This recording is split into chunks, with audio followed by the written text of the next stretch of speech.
खरंच खूप नशीबवान होती आपली पिढी, ज्यांना अशी आई मिळाली. काटकसरीनं संसार चालवणारी, समाधानात आनंद मानून जगणारी, हातावर आगीचे चटके सोसून आम्हाला गरम भाकरी द्यायची आई. बावडीच्या नितळ पाण्यावर आई गावठी भाज्यांचं जणू गार्डनच फुलवायची.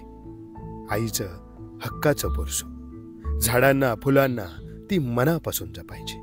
प्रेमानं पिकवलेली पोरसातली गावठी भाजी आठवडी बाजारात विकून माझ्या अडाणी आईने मला शिक्षण दिलं. आई शाळेत गेली नसली तरी गावठी जगण्याचं सायन्स अनुभवातून शिकत ती आयुष्य जगली. गाबतीण बनून मासे विकलेत, धनगरीण बनून रानात हिंडलीय, विहिरीचं पाणी काढलंय, प्रत्येक सणाला सारवण केलंय, बैलगाडीही चालवली आहे. चंदनासारखी झिजली आमची आई. मग सांगा, स्त्रीला समानता देणारे आम्ही कोण?